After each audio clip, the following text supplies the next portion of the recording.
Willkommen. Bienvenue. Willkommen. Bienvenue. De Mannheim à Toulon, la culture crée des ponts. Die deutsch-französische Freundschaft ist ein interkultureller Dialog. Pour moi, c'est au niveau local qu'une grande coopération culturelle transnationale se joue. Mannheim und seine Metropolregion Rhein-Neckar sind deutsch-französisch. La culture est un vecteur de valeurs indispensables qui nourrit les relations franco-allemandes. Hier kommen französische und deutsche Kulturschaffende zu Wort. Je suis Agathe, volontaire culturelle à l'Institut français Mannheim, et je vous invite à me suivre dans les tréfonds culturels de la relation franco-allemande. Bonjour, Sophie Rudolph. Donc, je suis heureuse de vous recevoir ici dans le podcast sur les relations franco-allemandes. Et donc, vous êtes enseignante de français au lycée Lieselotte Gymnasium, c'est ça? Exactement. Et donc, la première enseignante que je reçois dans ce podcast. Donc, c'est super. Alors, pour commencer, je voulais vous poser des questions sur votre métier et votre vocation d'enseignante. Donc, comment ce métier de professeur de français en lycée en Allemagne est venu à vous? Comment l'idée vous est venue? Ok, très volontiers. Déjà bonjour et merci pour l'invitation. Je suis très heureuse d'être là aujourd'hui et de pouvoir raconter un peu mon parcours. Donc, alors, contrairement à d'autres professeurs, mes collègues avec qui j'ai parlé, ce n'était pas toujours clair pour moi que je voulais devenir professeur. En fait, de base, je voulais devenir interprète parce que j'ai toujours été fascinée par les langues, le français, l'italien et même d'autres. Et donc, voilà, c'était presque sûr pour moi que j'allais devenir interprète. Sauf que je donnais des cours particuliers à l'école et en français. Et j'ai vu comment mes élèves ont fait du progrès. Et ça m'a fait tellement plaisir de voir qu'ils ont commencé avec des notes très mauvaises et que au fur et à mesure, ils ont vraiment progressé et que ça leur faisait plaisir. Et du coup, ça me faisait plaisir aussi à moi. Et donc, j'ai fait mon bac. C'était un peu le moment où il fallait prendre une décision, comment on continue. Et j'étais toujours partie pour devenir interprète. Oui. Sauf que je me suis vraiment posé des questions et je me suis dit non, c'est sûr, tu dois travailler avec des personnes. Et tout le monde autour de moi savait aussi que je devais devenir professeur, sauf moi. Sauf que j'ai bien réfléchi et je m'étais dit, en fait, non. Sophie, tu aimes bien transmettre, tu aimes bien aider d'autres personnes à comprendre, à apprendre. Et donc, en fait, c'est le métier parfait pour toi. Et les langues, comme j'ai dit, m'ont toujours fascinée. Donc, c'était déjà sûr que j'allais enseigner le français et l'italien. Ça, il n'y avait pas de question. Oui. Et donc, voilà. Du coup, c'est les langues qui étaient, on va dire, la motivation première de votre cursus. Exactement, c'est Et ça. pourquoi le français et l'italien particulièrement? Avec ma famille, on a toujours beaucoup voyagé dans les deux pays. Et ma maman, elle est aussi très francophile. Elle nous faisait écouter à ma sœur et moi toujours des petites chansons françaises. Alouette, comment ça s'appelle tout ça? Alouette, Jolie Alouette ou ouais, quelque chose comme ça. quelque chose comme ça. Donc on écoutait toujours des chansons à la maison. On partait souvent en France et j'ai toujours été fascinée par la culture et tout ça. Et donc j'avais vraiment envie de pouvoir parler avec ces personnes. Ouais. Et je pense que c'est ça aussi qui m'a un peu poussée à vouloir apprendre le français et plus tard aussi l'italien. Parce que, en fait, en Allemagne, à un certain moment, il faut choisir son lycée. Et ma maman, elle voulait plutôt que j'apprenne l'espagnol parce que, voilà, on le parle vraiment dans plein de pays dans ce monde. Et l'italien, en fait, en Italie et un peu en Suisse. Mais moi, j'étais déterminée, j'avais tellement envie d'apprendre l'italien parce qu'on partait en Italie et j'avais tellement envie de pouvoir communiquer. Donc, non, c'était moi qui ai pris la décision. J'ai dit non, moi, je veux pas apprendre l'italien. Et donc, voilà, ma maman a dit ok. Oui, il n'y a pas eu de regret de ce choix. Il n'y a jamais eu de regret. Bon, tu as bien fait de t'écouter alors. Exactement. Et donc, où est-ce que tu as fait tes études et que tu as grandi? Et justement, pour devenir professeur de français et d'italien, quel est le cursus précis que tu as dû faire? Ok, alors donc j'ai grandi à Stuttgart, là j'ai fait mon bac et ensuite je suis venue à Mannheim pour mes études universitaires qui ont duré en tout 7 ans, donc assez longtemps on va dire. C'est long. D'abord on fait un bachelor et après on fait un master. Oui. Ça s'appelle Bachelor of Education, Master of Education, donc c'est déjà justement pour devenir professeur en fait. Les études sont assez théoriques, on va dire. Donc, on a des cours de français et d'italien, donc de conversation, d'expression, de compréhension. Et on a aussi des séminaires de sciences de langue et de littérature, par exemple. Ok. Et quelques cours de pédagogie, de psychologie et de didactique aussi. Mais ça, on va dire un peu moins que la partie théorique et tout ça. Voilà. Et après... il n'y a pas, pardon, je te coupe, pas de problème. Il n'y a pas de stage pendant le master? Si, ça oui. D'accord. Donc tu as raison de me poser la question. Donc, pendant le bachelor, on a un stage qui dure, j'espère que je ne me trompe pas maintenant, combien de temps c'était? Il me semble que c'est 3 semaines. D'accord. Exactement, donc un premier stage dans un lycée. Ensuite, pendant le master, il y a tout un semestre dédié dans un lycée. Donc on part pendant un semestre, justement observer les cours, donner ses propres cours déjà. Donc ça, tout un semestre. Donc c'est pas mal. Donc c'est pas mal, oui, c'est une bonne première expérience de terrain. Oui, donc c'est assez théorique les études, mais tu as raison, tu fais bien de me demander, on a aussi quelques premières expériences dans un lycée. Donc là, à ce moment-là, on peut déjà voir est-ce que c'est pour moi ou pas. Donc par exemple, après le bachelor, on aurait pu s'arrêter, on aurait pu faire autre chose. Voilà. Oui. Voilà, et donc après les études, une fois que c'est terminé, donc après pour moi c'était 7 ans, mais on aurait pu faire moins longtemps, donc théoriquement c'est 5 ans minimum, on entre dans une phase qui est très très pratique, encore plus pratique. Donc c'est ce qu'on appelle en Allemagne le Referendariat, c'est un stage qui dure 18 mois. Et là, on a d'abord 6 mois où on suit des séminaires et on commence déjà à observer les cours. Donc on est derrière comme une élève, on observe les professeurs, on prend des notes. À côté des élèves. Exactement. Okay. Et on a aussi des premiers cours, donc on a des feedbacks sur les cours et on a des premières visites qui vont après décider si on aura pendant une année nos propres classes ou pas. Et alors, une visite, en quoi ça consiste concrètement? Alors, on a des formateurs, des formatrices parce qu'on a des cours au séminaire et les cours sont en pédagogie et en didactique. Et donc les formateurs, les formatrices viennent dans les cours, ils nous rendent visite pour nous donner justement des feedbacks en ce qui concerne la planification des cours, l'organisation des cours et ce qu'on peut améliorer. Mais c'est aussi par rapport à notre personnalité en tant que prof, notre niveau linguistique, ce genre de choses qui sont, on va dire, évaluées. Donc c'est plutôt personnalisé, non, comme apprentissage? Exactement. Donc on est vraiment suivi, c'est vraiment un feedback personnel. Et après, on peut s'améliorer au fur et à mesure. Et par exemple, je sais pas, moi j'avais des problèmes au début avec tout ce qui est management de temps. Et voilà, après j'ai pu au fur et à mesure me dire ok, il faut que je prenne un peu moins de phases, il faut un peu que je prenne moins d'éléments et au fur et à mesure j'ai réussi à vraiment finir avec la sonnette et avant c'était toujours en fait j'ai pas fini ce que j'avais prévu. Oui, d'accord. Ça c'était cool. Et donc tu m'as dit que ça durait 2 ans, ça, c'est ça?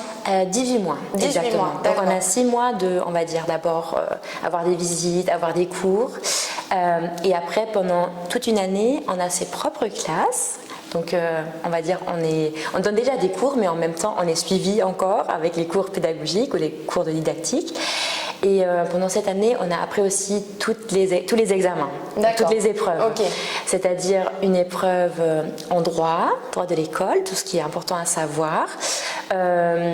3 inspections, c'est-à-dire on fait des cours, on reçoit une lettre quelques jours en avance avec un sujet qu'on a choisi préalablement, mais en fait on fait un planning avec différents sujets et notre commission va choisir un de ces sujets-là et une date et après on le saura quelques jours en avance et après c'est parti, on prépare ce cours et on est jugé justement ce jour-là sur comment on fait le cours avec ses élèves, on est noté là-dessus et ensuite on a des épreuves en pédagogie, en didactique et aussi une note par le proviseur de l'établissement ou la proviseure.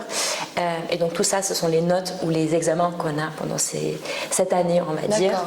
Donc en fait, pour reformuler, le référendariat, c'est un petit peu un type d'antichambre avant de devenir concrètement enseignante et d'avoir son diplôme d'enseignante. Exactement. Et il y a donc les épreuves et les examens à la fin de cette période pour valider tout le cursus. Tout à fait. Et pouvoir intégrer une école directement. Exactement, c'est Ok. ça. Voilà. Super. Oui, c'est un peu compliqué, j'ai essayé d'expliquer.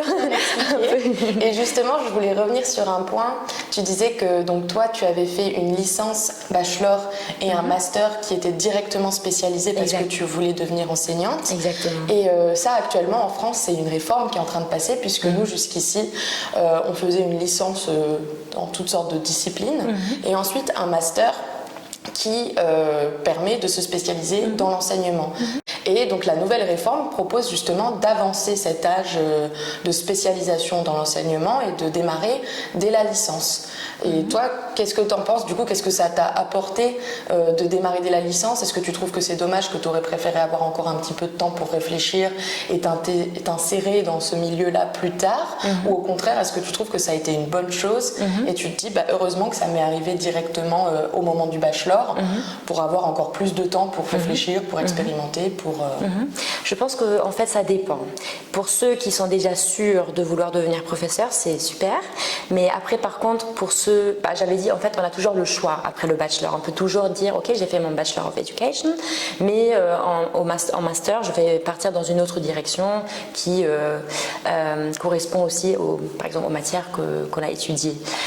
Je pense que ça dépend en fait, tout dépend de là. Si on est certain, si on est déterminé, c'est super. Par contre pour d'autres personnes, je pense que c'est quand même pas mal d'avoir une certaine liberté après. Oui. Donc ça dépend. Et je trouve ça pas non plus mal d'avoir aussi la possibilité de par exemple commencer plus tard à devenir professeur, parce qu'on a un grand manque de professeurs en Allemagne aussi, j'imagine, c'est la même chose en France. Oui, c'est à peu près la même donc, situation en France. Je trouve pas ça mal non plus de pouvoir travailler dans un autre domaine et plus tard devenir professeur, parce qu'on a besoin, on a un grand manque de professeurs. Mais pour moi, c'est quand même essentiel d'avoir une certaine formation en pédagogie ou en didactique, parce qu'il faut savoir transmettre tous les sujets, donc ça c'est plutôt important. Et du coup, ça, tu disais qu'il y avait beaucoup de théorie et peut-être un petit peu moins d'apprentissage en pédagogie et en didactique. Est-ce que toi, tu aurais l'impression peut-être qu'il faudrait en mettre davantage?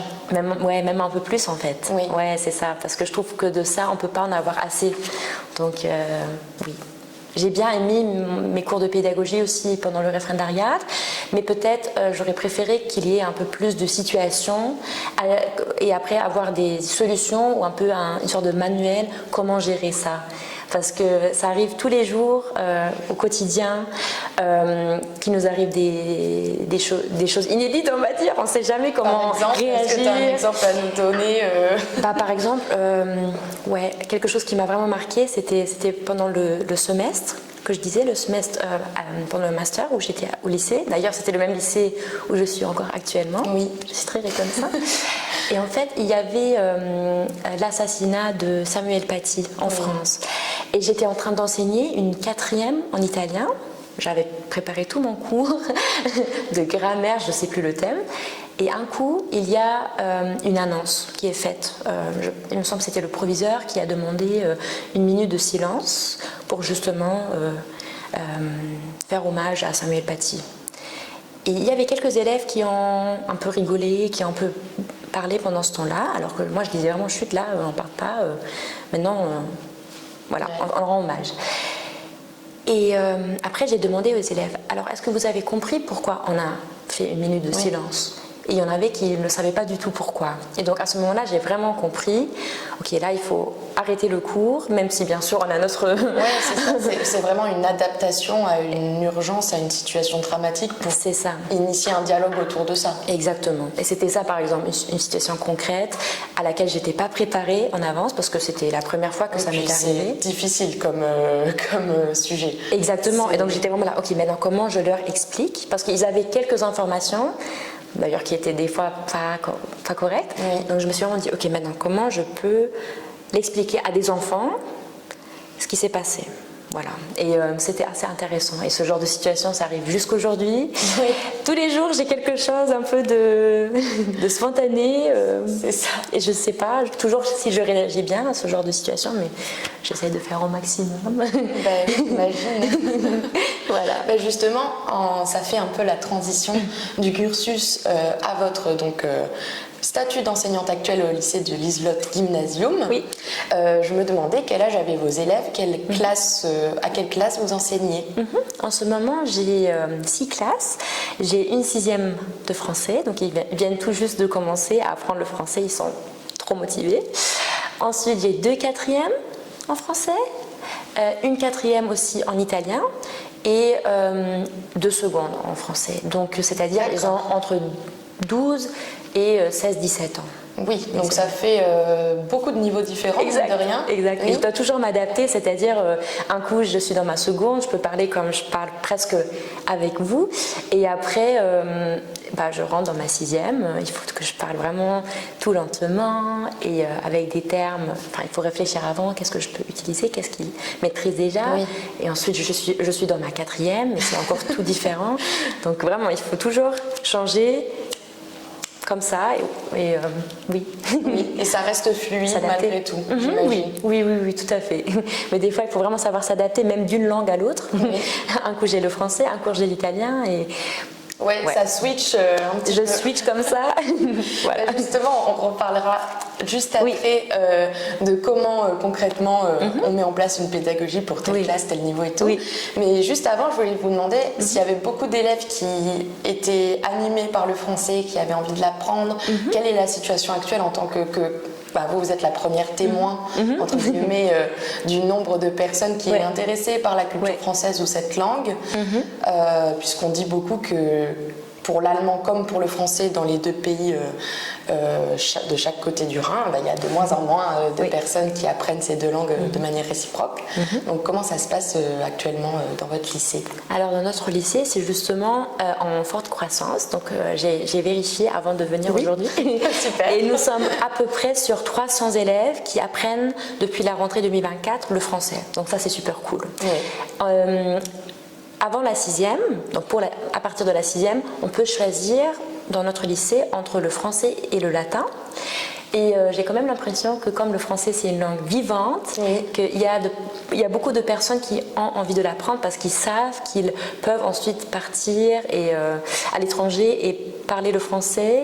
Donc ça, je pense que c'est déjà pas mal. Ça doit jouer vis-à-vis du latin en tout cas. Exactement. D'ailleurs, je trouve ça étonnant de mettre au même niveau de choix latin et français, puisque c'est pas du tout le même usage, c'est pas du tout la même idée et dynamique qu'il y a derrière quand on apprend ces deux langues. Ça c'est correct. Et en même temps, c'est aussi un peu les deux bases qui vont après aider à apprendre d'autres langues, comme par exemple l'italien, parce que nous en 3e langue on a l'italien.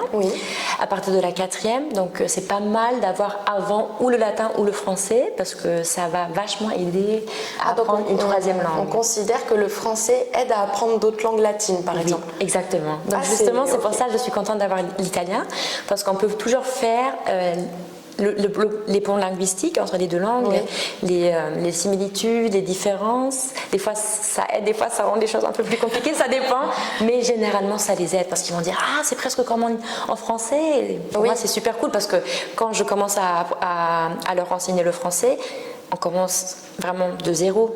Parce qu'avec l'anglais, des fois il y a des mots similaires, mais ça aide. Mais il faut un peu commencer quand même des zéros, alors qu'avec l'italien, on peut dire, alors c'est comme en français presque, vous vous rappelez, par exemple là je suis en train d'apprendre le passé composé en italien, et je peux dire, alors il y a un verbe auxiliaire, avoir ou être, et après il y a un participe présent, enfin je ne l'apprends pas comme ça, mais juste pour dire, ils vont dire, ah ouais, c'est la même chose, et aussi par exemple pour les...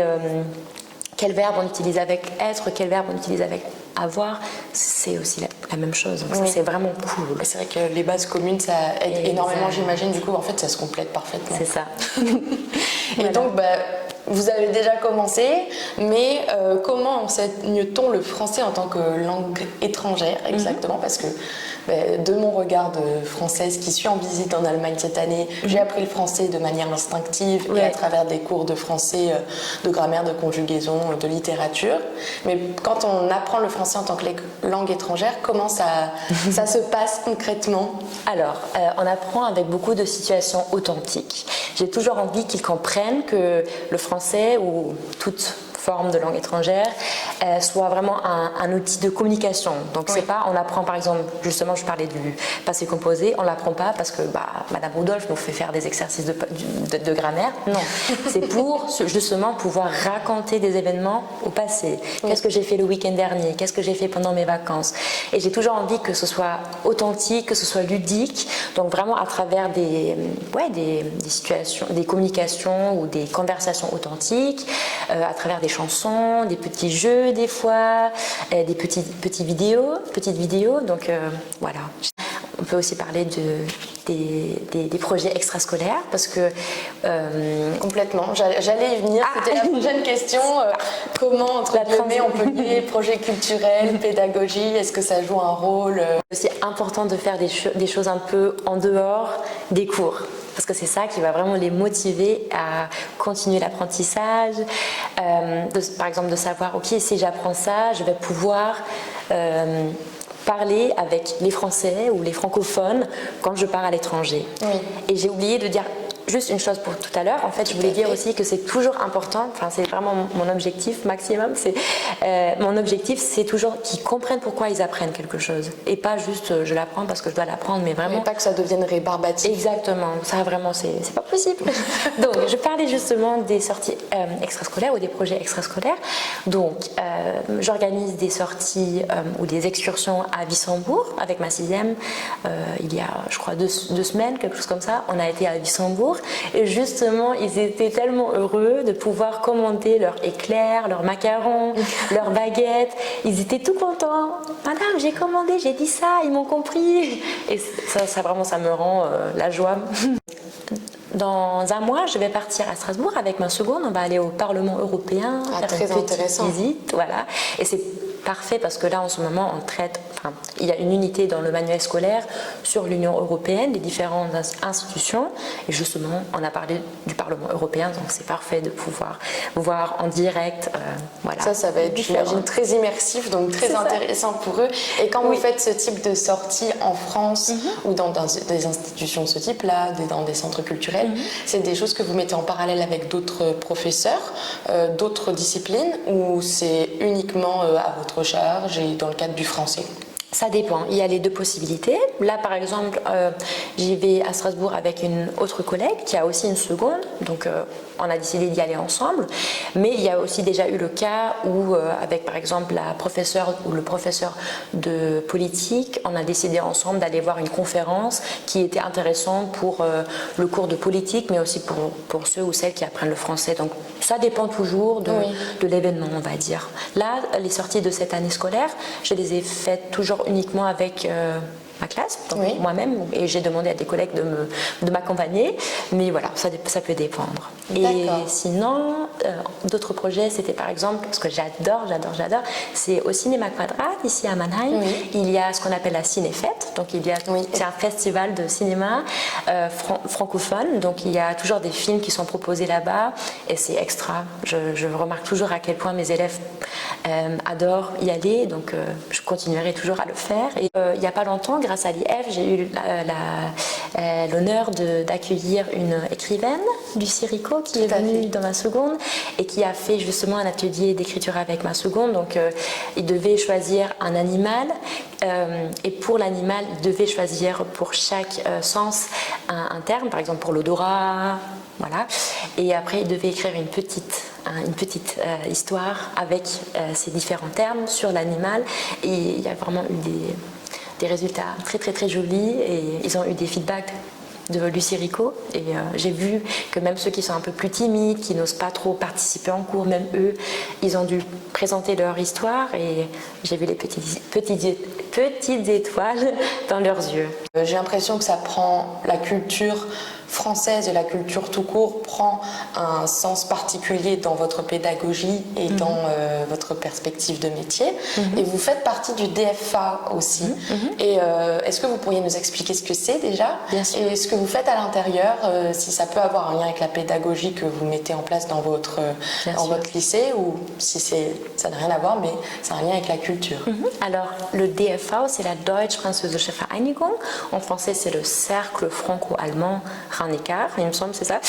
Et en fait, à l'époque, j'avais un peu envie de m'engager. Et mon ancienne professeure de la fac, Madame Marie, elle m'a proposé si je voulais intégrer cette association. Et j'ai dit oui, et depuis j'y suis.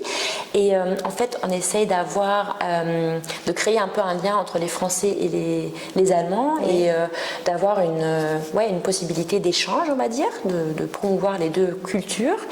Et donc on fait par exemple, on propose des tables rondes, on propose de temps en temps, il y a eu des vernissages, il y a des soirées ciné-débat. Donc moi j'essaye de faire un peu, de représenter déjà l'association pendant ces différents événements, et aussi sur notre compte Instagram on fait un peu de publicité, et voilà, je suis vraiment contente d'avoir cette possibilité. Je n'ai pas encore proposé des projets de la DFV dans mon lycée, mais on a l'idée de proposer une sorte de rencontre entre des professeurs, entre des stagiaires et entre des étudiants qui sont intéressés dans cette profession. Donc peut-être à ce moment-là, on pourrait demander aussi à nos collègues au lycée de justement parler un peu avec les stagiaires, avec les étudiants de leur métier, de leurs expériences. Ouais. Oui, donc ça mettrait en place un vrai dialogue. Exactement, c'est ça qu'on a envie de faire justement, parce que je me rappelle quand moi j'étais à la fac, j'avais pas vraiment de personnes qui m'ont parlé de leurs expériences. Je ne savais pas trop de choses aussi sur le referendariat, et j'aurais bien aimé justement avoir quelqu'un, un tuteur, une tutrice. C'est ça, quelqu'un qui me raconte un peu comment ça se passe, parce que c'est moi-même qui l'ai découverte comment ça se passe, et comme ça c'est peut-être pas mal de pouvoir un peu avoir une idée là-dessus. Oui, tout à fait. Et donc avec le DFA, vous avez une implication dans la culture franco-allemande, le dialogue franco-allemand. Je sais que vous avez travaillé à l'Institut français aussi. Oui. Donc en fait, quel rôle prend cette relation franco-allemande et cette culture franco-allemande dans votre vie, et pour vous plus généralement dans la société? Qu'est-ce que c'est l'intérêt de s'y investir, plus que seulement la langue française et la culture française, mais vraiment un véritable dialogue? Justement, j'avais envie de ne pas seulement avoir mon métier en tant que professeur, j'avais aussi envie d'avoir un engagement, on va dire, au-delà, donc, ou en dehors de ma profession. Et tout à l'heure, je disais que les langues m'ont toujours fascinée. C'est aussi parce que on peut voir ce qu'elles permettent. Donc, elles permettent vraiment d'avoir une compréhension de différentes cultures, et justement la rencontre de différentes personnes. Et la culture, c'est quelque chose que j'adore. Donc, j'adore tout ce qui est théâtre, cinéma, etc. Et oui, donc j'avais justement envie de pouvoir transmettre quelque chose, de pouvoir peut-être contribuer en quelque sorte avec mes élèves, de faire des sorties, ou même lors de la DFV de proposer des ciné-débats, ou de représenter la DFV lors des tables rondes, et justement avoir une sorte de dialogue, une sorte de communication entre les différentes parties, les différentes personnes. Ouais, justement, je trouve en général la culture, c'est quelque chose qu'il faut vraiment préserver. Donc je pense que c'est très important de continuer à motiver des personnes, que ce soit des jeunes ou des adultes, à en faire partie. Et donc peut-être c'est aussi pour ça que j'ai décidé de proposer les différents aspects, et aussi, non pas seulement qu'ils apprennent le français à l'école, mais aussi qu'ils voient qu'il y a beaucoup plus de choses à faire, et que ça sert. Qu'ils approfondissent ça dans leur vie privée. Exactement, et qu'ils savent aussi leur quotidien. C'est ça, et qu'ils savent aussi un peu pourquoi ils apprennent le français, parce qu'ils peuvent comprendre des films, ils peuvent comprendre d'autres personnes qui viennent de différents lieux. Voilà. Pour conclure sur une dernière question, je me demandais comment vous perceviez un petit peu l'avenir de votre profession. C'est une bonne question. C'est très vague, et en même temps, c'est une question actuelle. C'est une question importante surtout, oui. Alors, je pense en général que le métier de professeur, c'est un métier très exigeant, mais très, très, très important, parce que les élèves ont besoin de personnes qui les écoutent, qui les suivent dans leur développement. Et justement, j'ai envie d'être cette prof qui écoute leurs élèves. Donc oui, je suis là pour leur transmettre quelque chose, mais non seulement. J'ai aussi envie de les écouter quand ils ont des soucis, d'être là pour eux, et qu'ils savent toujours qu'ils peuvent venir vers moi s'il y a des problèmes. En général, je pense quand même qu'il y a encore beaucoup de choses à faire, beaucoup de choses à améliorer, surtout en ce qui concerne les conditions de ce métier. C'est aussi la raison pour laquelle j'imagine quelque part qu'il y a de moins en moins de personnes qui décident de devenir professeur, malheureusement. Mais c'est un métier très joli et qui me tient à cœur. Donc j'espère que dans le futur, il y aura de plus en plus de personnes qui s'y intéressent. Voilà, j'essaie de faire mon maximum pour motiver mes élèves. Et oui, j'espère qu'il y aura aussi beaucoup de personnes qui s'y intéressent. Parce que c'est un joli métier, on contribue beaucoup au développement et au parcours. On va conclure sur ces jolis mots et je vous remercie énormément d'avoir participé à mon podcast. Avec plaisir.